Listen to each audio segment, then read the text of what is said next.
我拿给你看的这些，还有我们的交流信息，不要向任何人透露，尤其是成功，明白吗？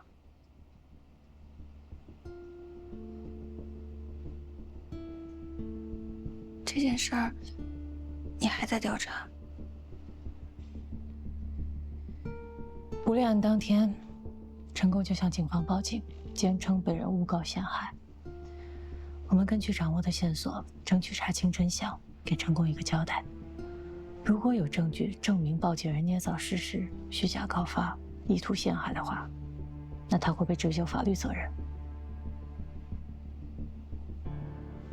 我也想知道他是谁，为什么报警？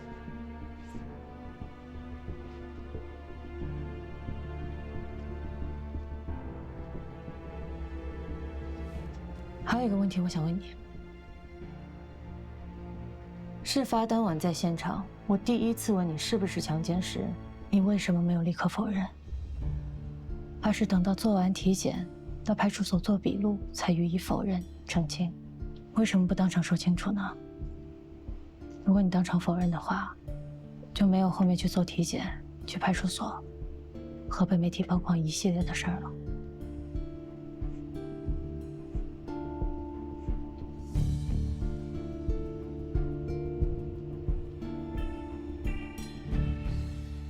对不起，给你添麻烦了。你不用对不起，我不怕麻烦。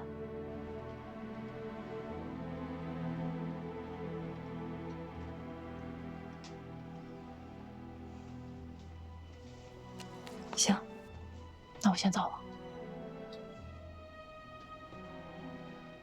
谢谢严警官。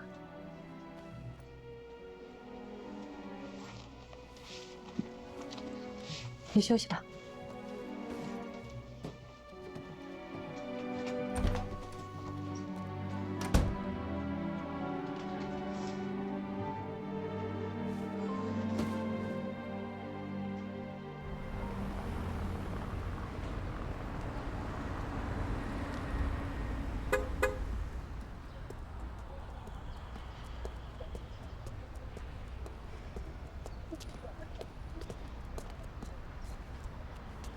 这么巧，去找赵寻。对啊，替我的委托人善后嘛。DNA 的比对结果和赵璇的鉴定报告都出来了吧？我的委托人有权利知道这些。目前没有证据显示存在暴力胁迫，不予立案的结论突变。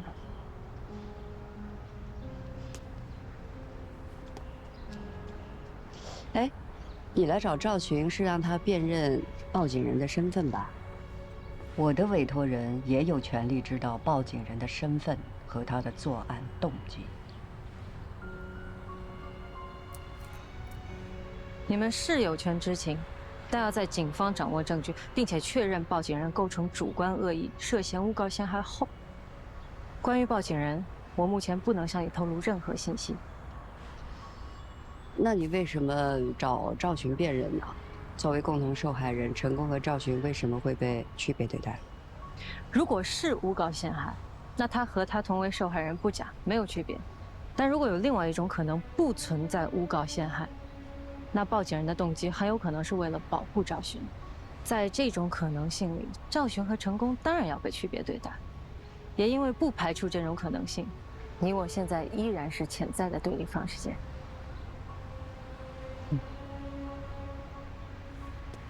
我的委托人还没有被排除犯罪嫌疑吗？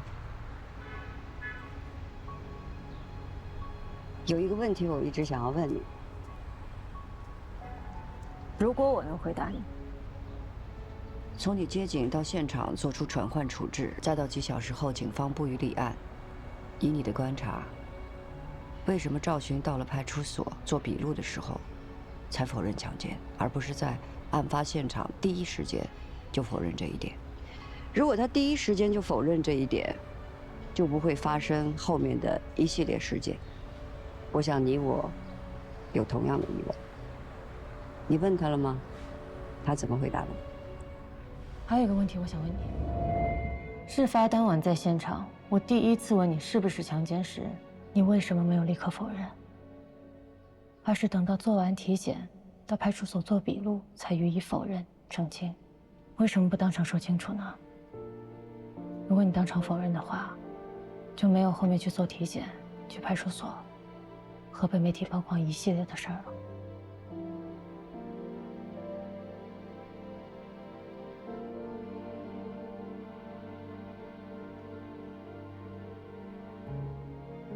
对不起，给你添麻烦了。我也想知道为什么。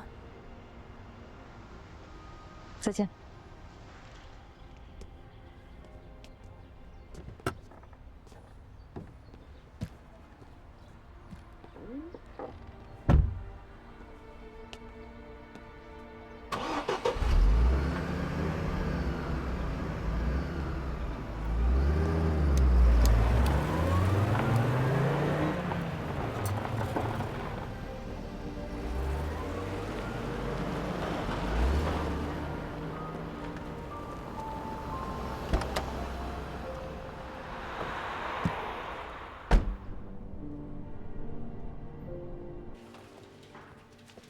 这个地方，当事人对吧？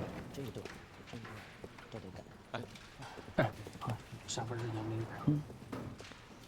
哎，来了，老大在里边。谁？老大在里边。回来了啊。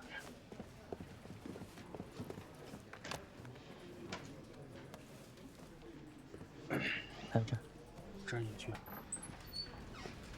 老大，2天不见人影儿，我以为你在大陈设办事处了。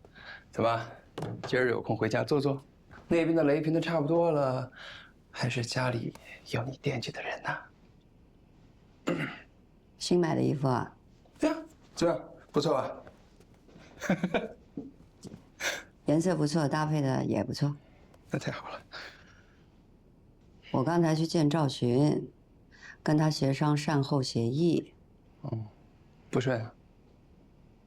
嗯，他狮子大开口，欲壑难填。他攻击力十足，结果不欢而散。攻击？攻击谁啊？他攻击我。你疯了？他一个有什么资格践踏你？我觉得他其实践踏的不是我，那是谁啊？他自己。在一场重点是讨价还价的私人协商里边，他在乎的不是对方开出什么样的条件，竟然是别人怎么看他。哼。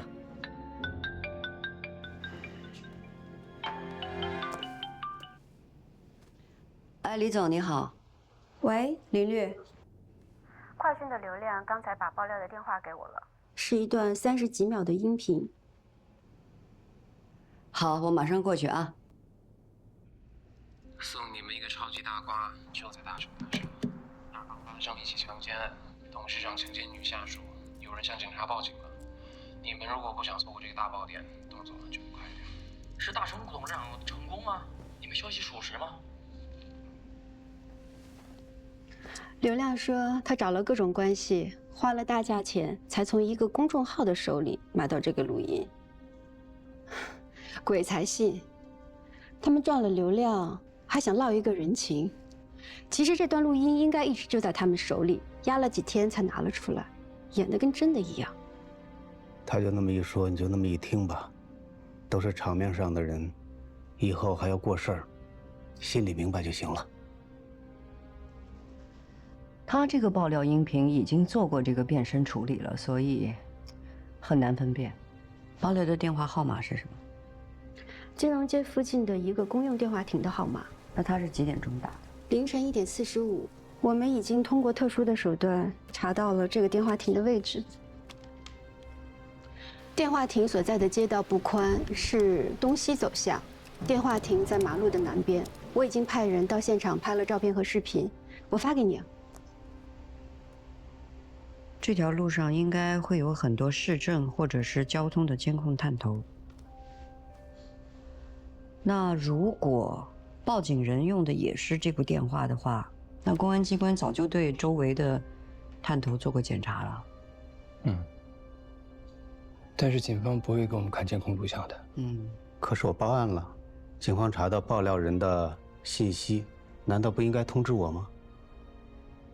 在找到证据确认报警人恶意诬告陷害之前，公安机关是不会向我们透露报警人的情况。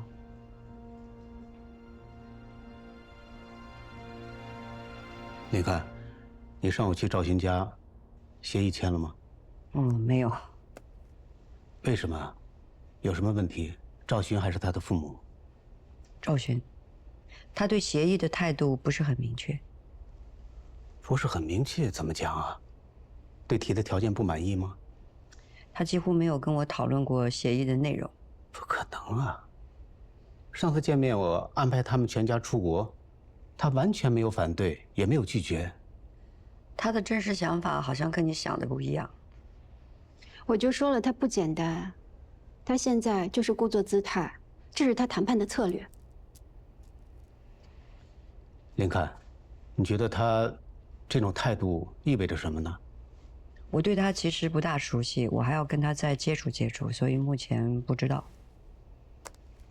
李，清迈的房子还有机票都安排妥当了吗？要保证随时可以飞、随时能住的状态。最快的话，后天可以飞。林看，还得拜托你再去找一趟赵寻，问清楚他到底是怎么想的。如果他或者他的父母提出什么新的条件，只要不离谱，尽量满足，赶快送他们出国。我明天再去一趟。康辉，我们去看一下那个公用电话附近的现场。那就这样。好。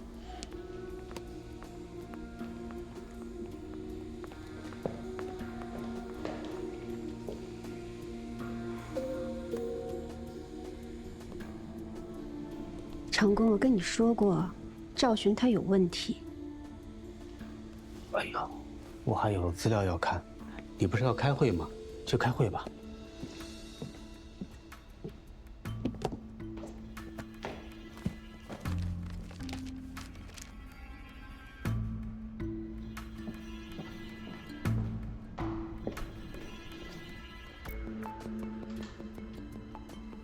哎呀！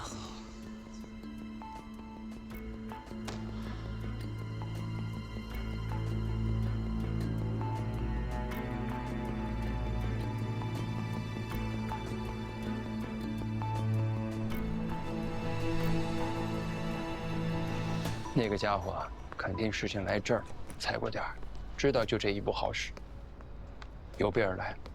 有备而来也得有来路啊！打完电话离开也得有去路。你看那儿有4个，1、2、3、4个视频监控头。那儿还有一个。这两边的监控一定能拍到他打爆料电话，而且还能拍到他怎么来的，怎么离开现场的。可是我们没有权限调看那些监控画面啊。是。他打完电话要离开这儿，只有2个选择，要不往东，要不往西。这样我们分开，我往东，你往西。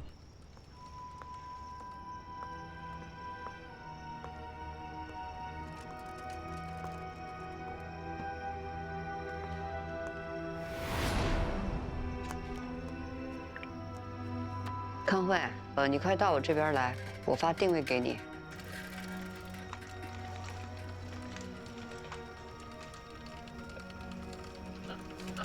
嚯，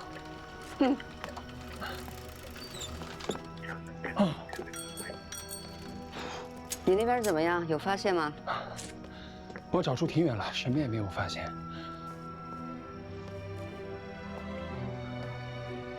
如果这个摄像头没有坏的话，你的意思是压个板？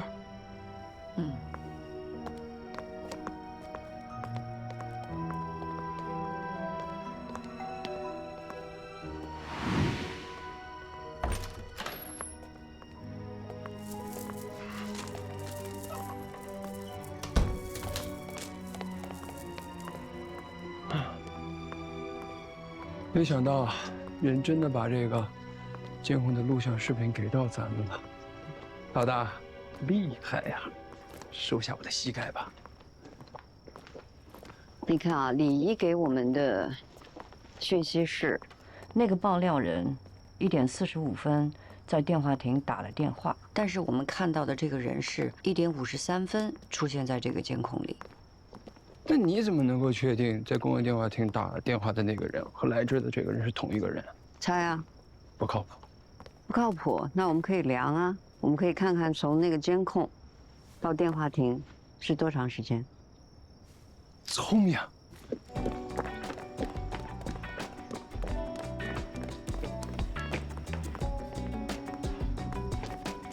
这儿差不多。开始计时了。嗯。开始，走。老大。啊？监控录像里面视频的那个人腿挺长的，你得跟我一样，步子迈大一点，节奏要快一点。我这身高，我的腿已经很长了。不高，得是这个速度。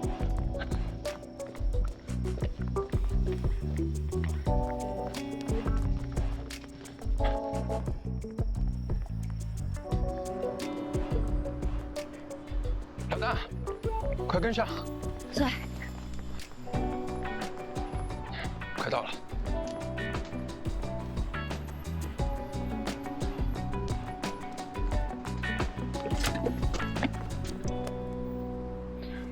用时8分20秒，时间基本对上了。大概率啊，那个人就是来这儿爆料的人。这么快就找到了？没那么容易吧？再看一下视频。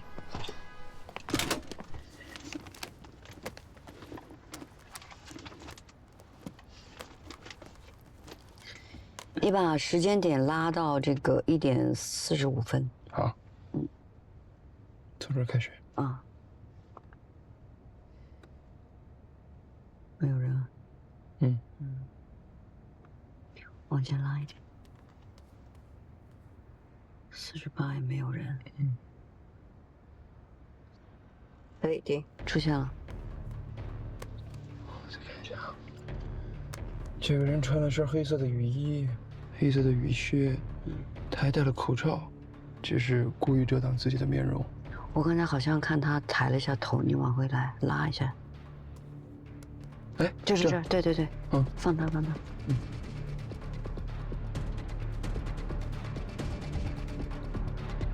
这，你看不清楚是谁啊？这太模糊了吧？你不觉得他有一点像我们都认识的一个人吗？谁啊？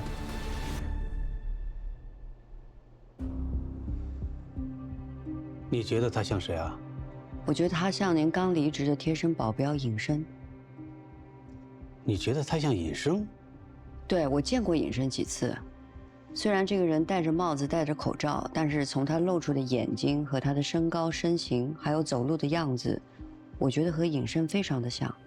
是啊，身高身形是很像，但是走路还是有一些区别的。这里边的这个人显然不是他。哎，你们是怎么弄到这个视频的？我们在那个公用电话亭附近的胡同里面发现了一个私家探头，然后经过和商家商讨，他同意把这个视频录像的拷贝给我们，所以我们从这个视频里看到了这个人，然后我们就分析模拟爆料人离开电话亭的路径，实地实测，步行步速，基本上可以断定他就是爆料人。然后我们还有一个非常大胆的推测，如果这个截图确定是尹生的话，那么他在案发的当天突然离职了，所以他就会有报警的动机，所以我们推测爆料人和报警人应该是同一个人。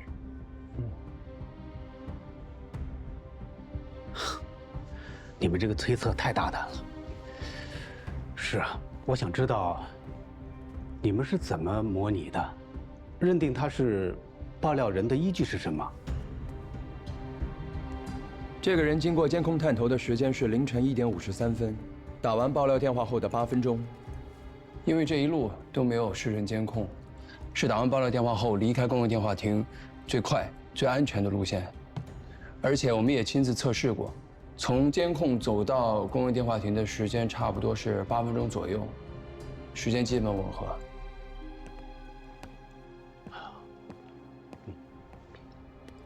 谢谢。谢谢。我看过那张地图，其实有任何人可以从任何方向经过那里，比如说刚刚下班的人呐、或者是邻居串门都有可能经过那里，刚好跟你们推测的时间路线相吻合。但是只要不是唯一的排他性的依据，你就不能认定他就是那个爆料人，对不对？对，您说的对。光凭这1秒的截图，我们只能够猜测，不能够定论。但是，从凌晨1点到2点之间的这1个小时里，有3个人经过，另外2个人的时间都不对，我们只能够排除了。你有你的逻辑，也对。但是我觉得，这里边还是有一些环节，它不确定。尹生跟了您1年。啊，有1年了。那在案发当天，他突然离职了，这很巧啊。是啊，碰巧而已。有的时候我在想，他走的真不是时候。如果他在的话，赵寻他爸爸那一下子也打不到我身上。据我观察，您对尹生还是非常满意的，难道您没有试图挽留他吗？他说家里有急事非要走，我怎么留啊？家里有什么急事儿？他没说。家里有急事儿又突然离职，他没有跟您报备一声？可能是不方便说。那您也没有给他打电话关心一下，问他需不需要帮忙，以后还会不会回来上班？他没说，我也没问。如果他张嘴的话，有困难我一定会帮他的。林看，虽然我满意他的工作，但是尹生对我来说并非不可替代了。我已经让人力资源部物色新的保镖了，很快就可以到岗。他离职之后没有跟您再联系过啊？您出事了，他也没慰问一下？这种事儿怎么慰问呢？多尴尬呀！他尴尬，我也尴尬。您也没有怀疑他和想要陷害你的幕后黑手有联系？他绝不可能。为什么不可能？人品啊！我用人最看重的就是人品。万一他非常善于伪装呢？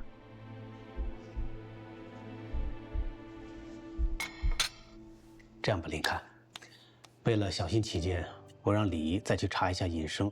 除了尹生之外，还有大厦的保安、我的司机、我的2个贴身的随从，等等吧，这些能随时掌握我行踪的人。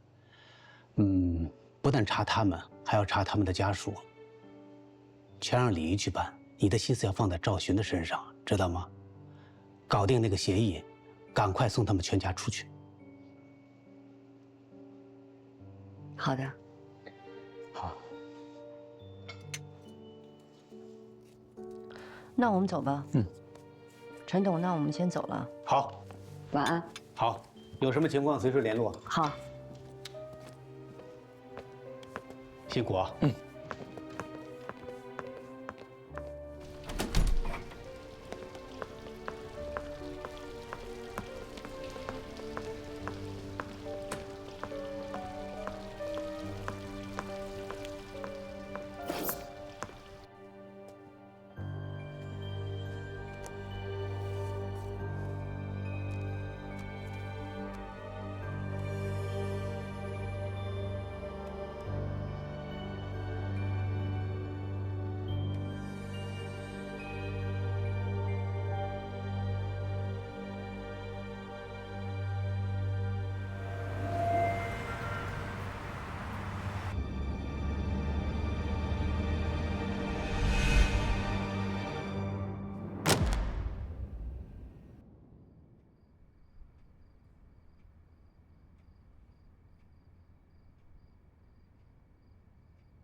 今天好吗？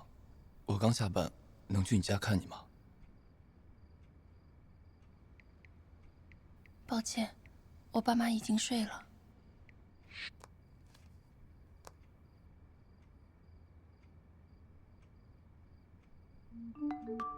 抱歉打扰你了，是不是也要去休息了？那晚安。你现在在哪儿？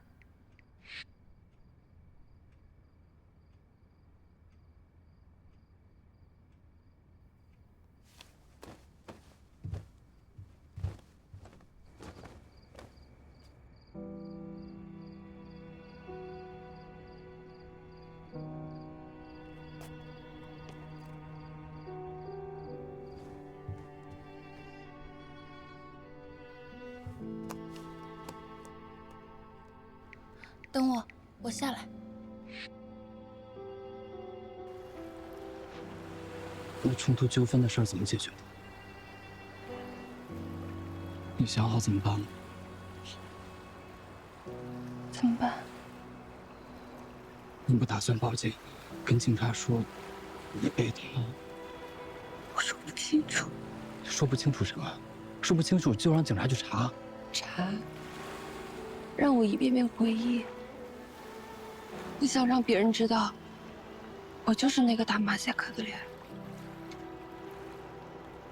我用我自己的方式去消化它。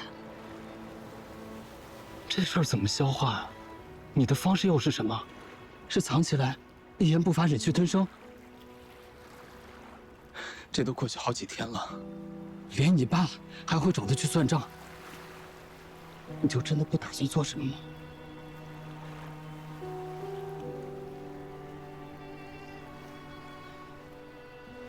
他要是继续强迫你怎么办啊？我现在就想一个人自己待着，我不想一遍遍被别人问，一遍遍回答。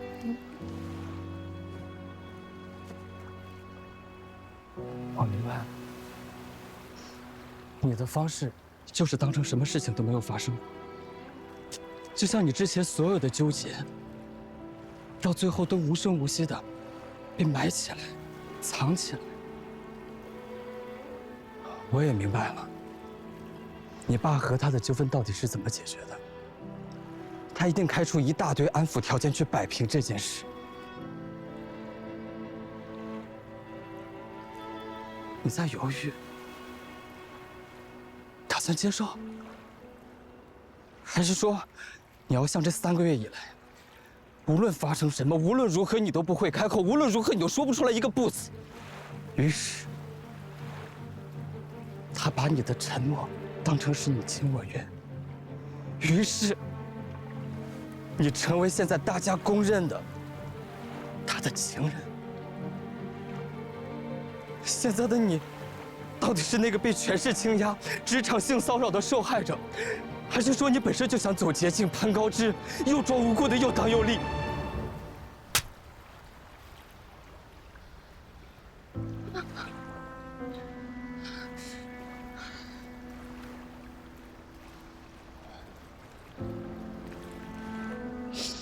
是因为我说这句话太混账了，侮辱到你，还是说被我说出你恼羞成怒？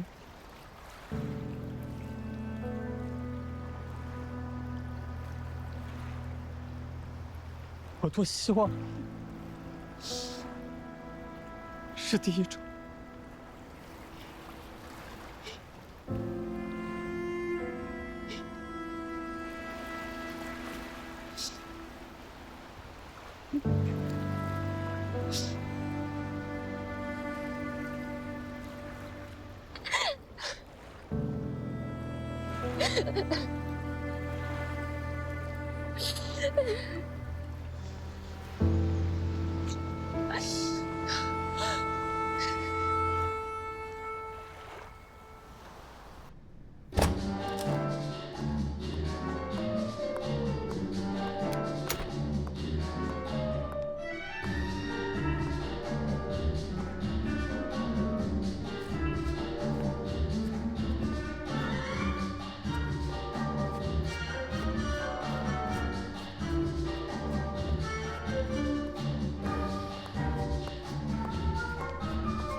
心情不错啊。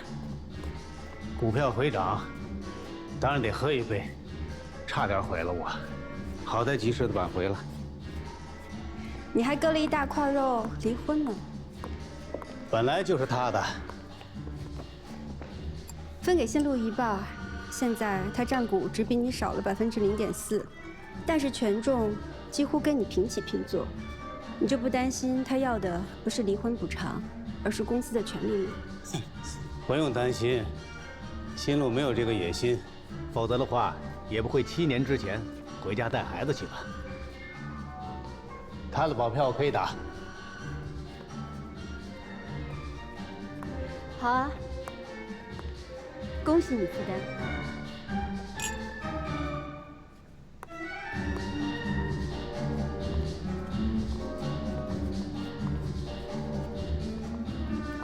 结婚之前我就知道我不适合婚姻，之前不离，是我觉得再也找不到像他那么包容我的。现在答应离，是我觉得我不能那么自私，他可以过得更好。你还会再结吗？你是以红颜的身份还是知己的身份在问？嗯？你说呢？我还能找到比她更包容我的女人吗？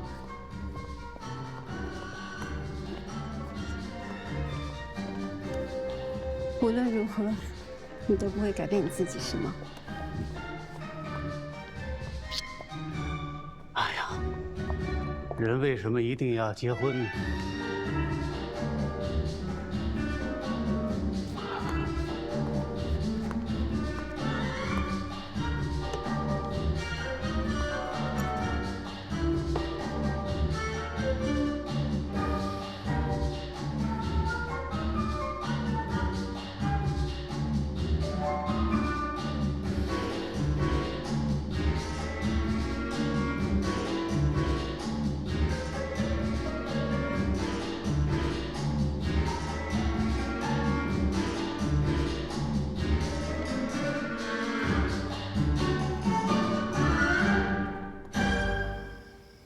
林律师，那就尽快拟好股权转让协议，请他签字吧。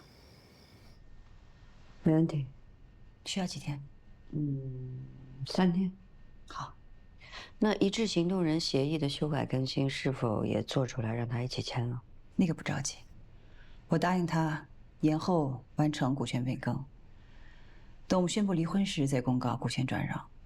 所以就是说，对外公布之前，只有我们3个人知道。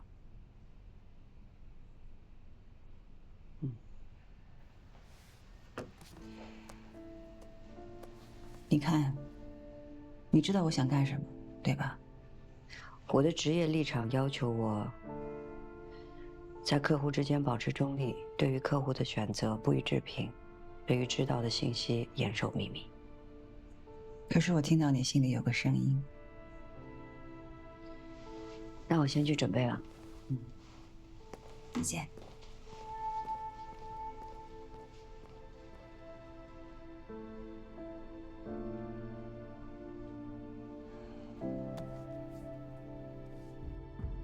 林律，您交代赵助理让我送酒上楼的事儿，我严格保密，对谁也没露过一个字。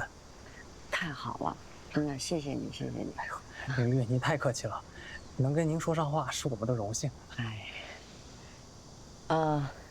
今天我们还是聊聊隐身。你说他离职的当天，你们都不知道原因啊？我们不知道，徐经理多少知道点儿。徐经理为什么会知道？他俩关系最好。好到什么程度？好到经理每个月还帮生哥给什么人转账。你是说徐经理帮隐身每个月给别人转账？我就看到过那么2、3回。那律，你千万别说是我说的啊。你放心，不会。走得急，私人物品都没来得及拿走，徐经理还嘟囔说把生哥没带走的东西收拾一下，回头让他过来取。徐经理就是那个，就是圆圆的那个，对吧？对，比较胖一点。略略。徐经理，我想找您聊一聊。上车吧。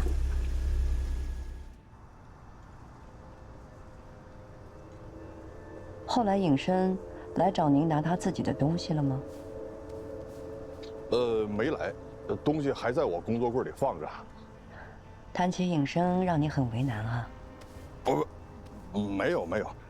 其实我跟他就是工作上接触比较多，私人关系没那么好，对他不是那么了解。陈董跟我说，他离职是因为家里的事儿啊。哦，对，就是家里的事儿。啊，什么事儿？不知道，他没跟我说。那您知道他的家庭地址吧？员工入职的时候都会做登记，这您不会不知道啊。他家在宁夏的一个县城，不富裕，高中毕业赶上参军，就去当兵了。退伍以后，才当的私人保镖。具体地址呢？您是要自己去找他吗？他家远着呢，你去了不一定能找到。我不去，我找人去。还有他的东西，你也可以给我，我可以给他捎回去。林律，他家地址我不是很清楚啊。尹生离职不是因为家里的事儿吧？其实您知道前因后果，但是有人跟您说不能跟外人说，也包括我，对吧？林律，您是明白人，就别难为我了。这事儿是程董亲自叫我上楼当面交代过了，昨天晚上还特意打电话叮嘱。您懂？昨天晚上几点啊？10点半左右。10点半左右。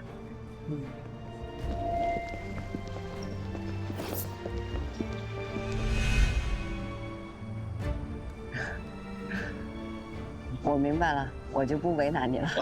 谢谢你。哎，徐经理，那你坐。还有点问题啊，不好意思。尹生离职了以后，您和他还保持联系的吧？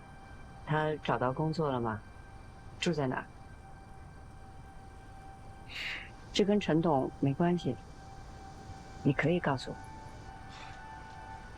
他离开当天就去了分秒达。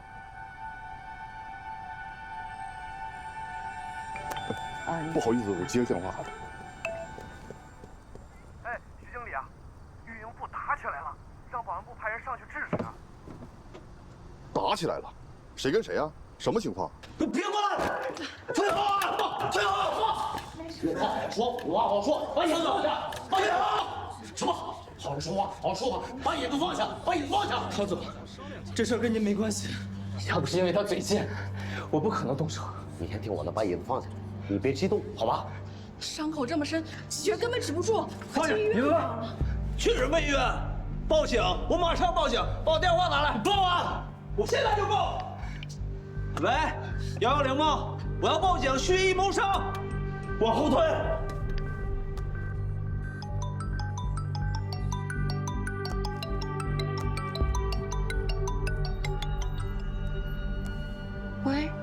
喂，赵寻。陈慕威的你跟同事打起来了，曹宇后脑勺被击中，伤得不轻。大家上去劝架，他简直是疯了，谁敢打谁？你可以劝他冷静冷静吗？你让他接电话。别过来！别！赵寻电话。谁？赵寻电话。赵寻电话，赵寻电话，先接电话，先接电话。往后退，后退，后退，先后退。打过来。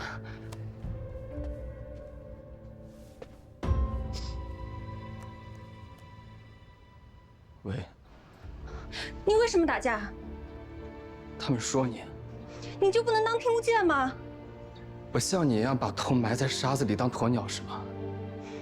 我不值得你这么做。连你都觉得不值得，那你就说我现在我像个傻子一样，我在坚持什么？陈默，喂，你接受他们嘴里说的那个你吗？你认为他们说的那个是你？我告诉你，赵勋，我不忍，我一直都不忍。可是我现在就像是螳臂当车一样，我不知道怎么样才能帮到你。我现在最后悔的，就是没有在你走出会所的时候，我像个傻子一样冲上去，我不管不顾，把你带走。放开我！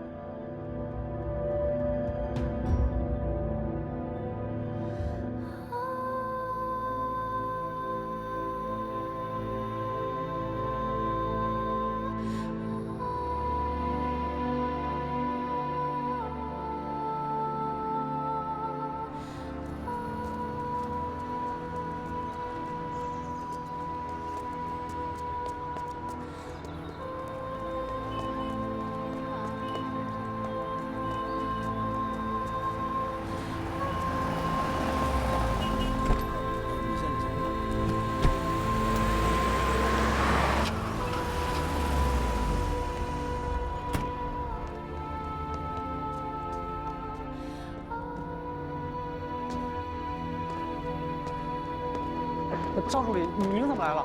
哎，赵助理，您需要测体温。赵助理，赵助理，你要去哪儿啊？帮我刷下卡。你还没测体温。刷卡。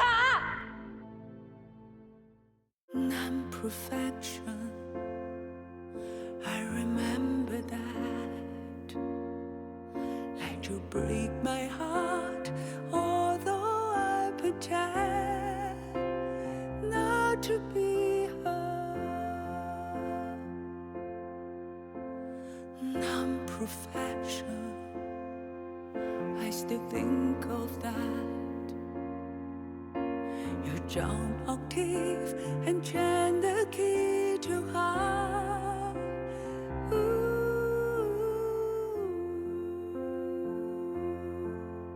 时光缄默，圆缺失色，黑暗中小小一个，神色自若，波澜壮阔，看透了冰与火，各自挥霍，读懂了爱与痛，透视枷锁，就此别过，转身离开，解脱。